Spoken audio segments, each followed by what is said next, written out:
This is Rylan Searley, and this is my second multimedia assignment for econ and sports. Sorry, I have the hiccups.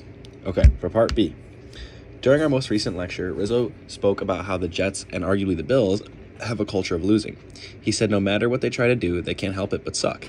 This got me thinking about how he is defining them as losers. What I mean by this is the players and programs that he is calling losers are some of the best players in the world. For them to even become remotely good enough to play for a professional team, they need to be a winner 99% of the time prior to joining these losing programs. It can also be a bit comical to think about the fact that we are talking about them in class, because if they're losers, why are we even talking about them? And people from all over love them, even if they lose.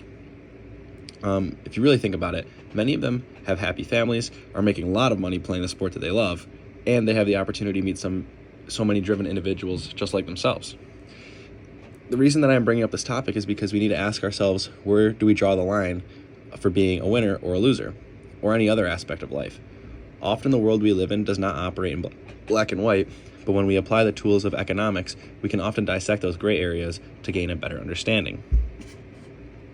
And I started with part B because I feel like part A flows well following. So for part A, the article that I will be using this week from the Sports and Economic Literature is Upsets by Evan Osborne. In the article, after collecting various data and applying the equations that Osborne derived, he was able to conclude that the market size of the league/team is going to matter, as well as the ad hoc preferences, but most importantly, the optimal asset maturity. I feel this is directly related to what we discussed in class this past week, and as I mentioned in part B, some teams just seem to be losing programs, which was discussed during lectures. However, I am curious to know how applying the model of optimal asset maturity would look for the Bills. Another point to consider on this is how women's golf has seen such a drastic change in putting performance.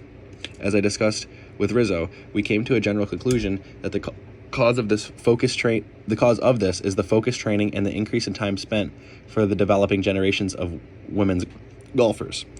I would not think this is the same as applying Osborne's optimal asset maturity model, even though the subject, women's golfers, can be assets to their own future teams and they will mature and improve over time.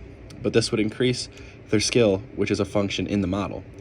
And so this poses the question, does Osborne's model in the article reinforce itself by the function of skill being applied over and over again? And that's what I had for this week for the multimedia assignment.